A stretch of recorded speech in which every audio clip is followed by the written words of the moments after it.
tag-init. Okay, pay-pay muna tayo. Yay, makakatipid kami ng 70 pesos. Kinumpute kami. Nakakabenta ko na. Compute na kami ni Susie. Yes. Ano ako, 20. Pero 25 pesos kaya ate yung Sue. 70 pesos ba na tipid, itatabi mo yan o ililipat mo ng ibang bagay? Sa Delata. Sa pamasahe, sa Delata, sa pandesal. Kasi yun, di ba? Kung ano Okay. natipid, din din natin sa iba. Tama. Pasadaran natin ang mga budget talaga kayo. Aha. Road reports na tayo.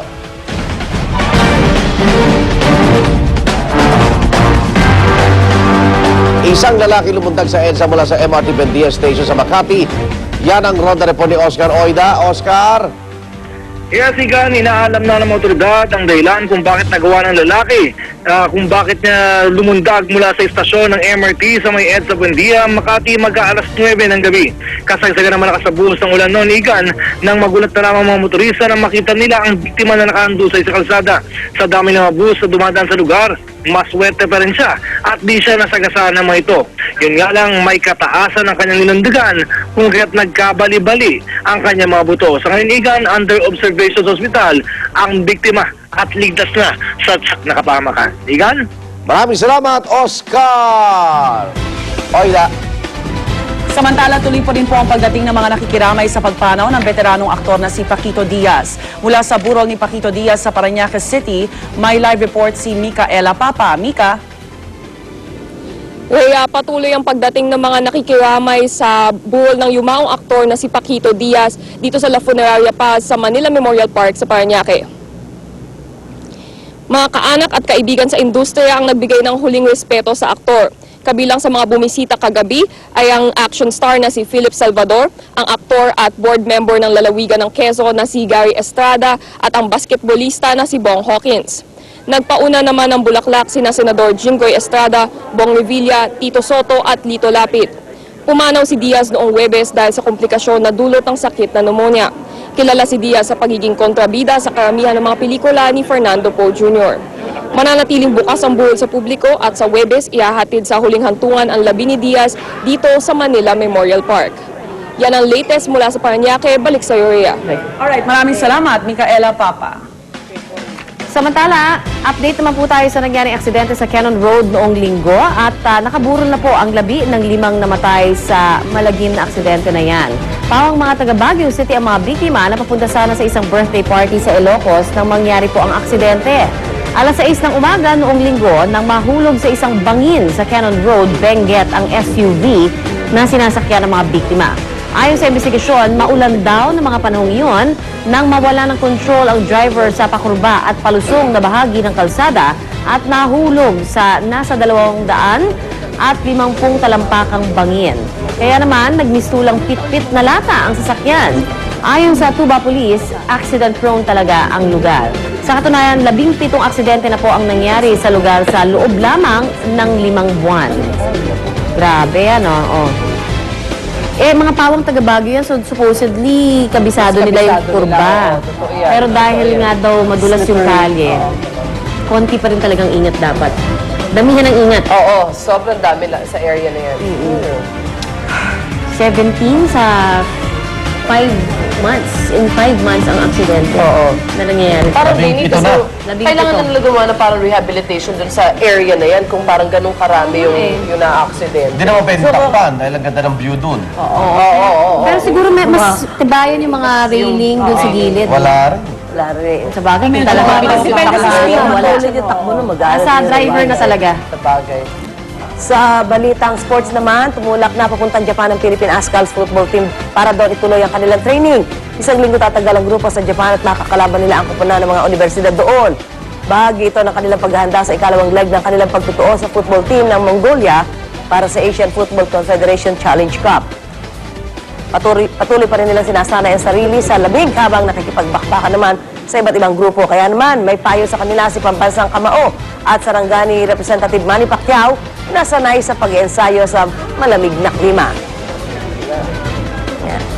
Kailangan masanay ka or kung walang pag-iensayo dito na malamig, mas maagang pumunta doon para mag-training doon, mag-climatize. Negative 10 degrees in Uy, Mongolia. sobrang lamig nun. Sa Oo. Ako ang inaabangan ko yung laban sa March 13. Yan. Ano yun? Pusakals. Ah! Ang kalaban nila yung football team ng France.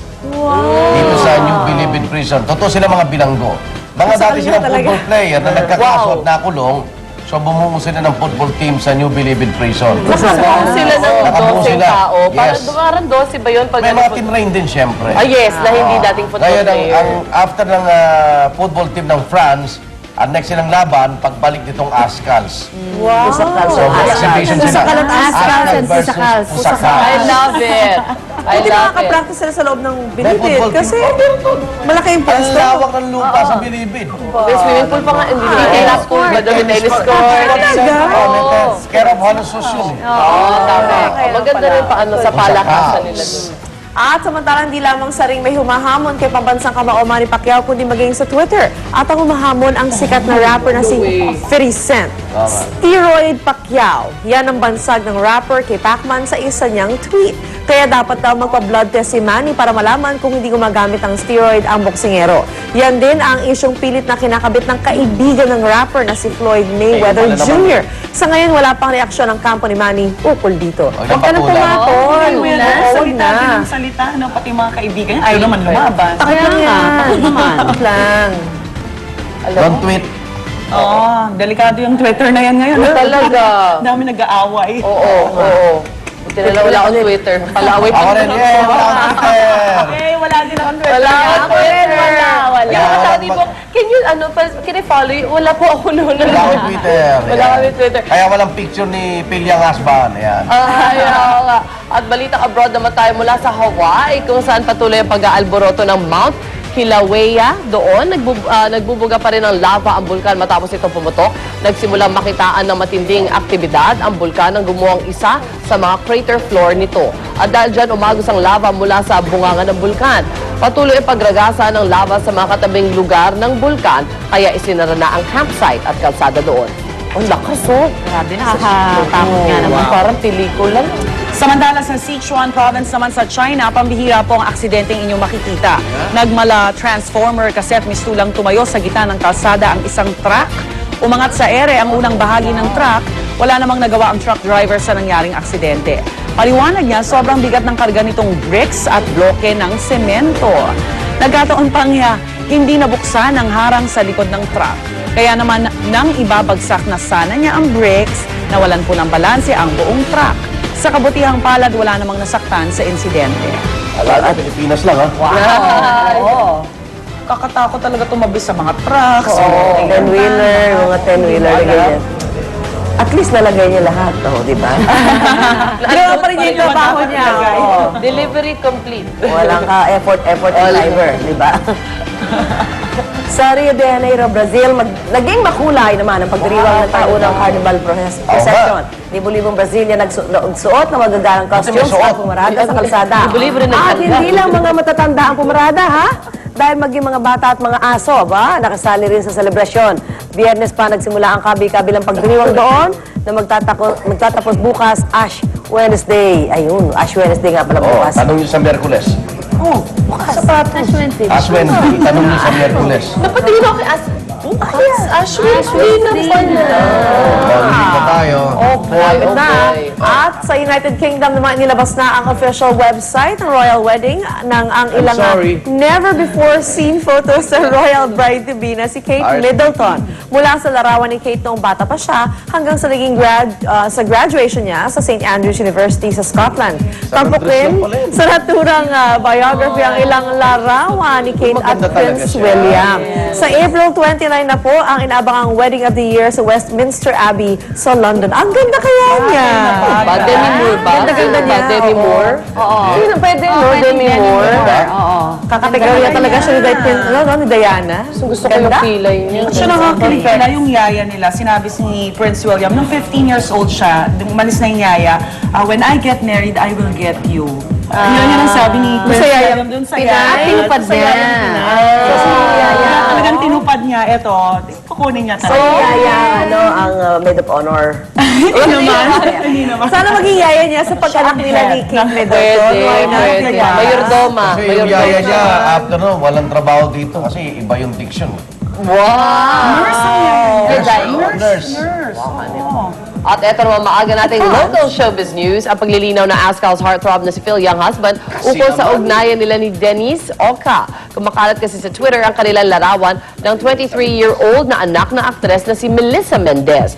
Unang nilinaw ni Denise sa Twitter na magkaibigan lang sila ni Phil. Ayon naman kay Phil, hindi dapat gawa ng kulay ang larawan na yon ng kanyang kaibigan. Well, there is no issue. Denise is a friend, and I mean, I've had pictures with 1,000 people who I hug and I'm close to, and if that's the case, then I have a relationship with thousands of girls around the world. Okay, Angel, ingat. Narito na mahirit pa rin naman ni Bear. Love. Maraming salamat, Igan, mga kapuso. Ito na po ang ating hirit panahon. Mula pa rin po sa Pag-asa. Nako,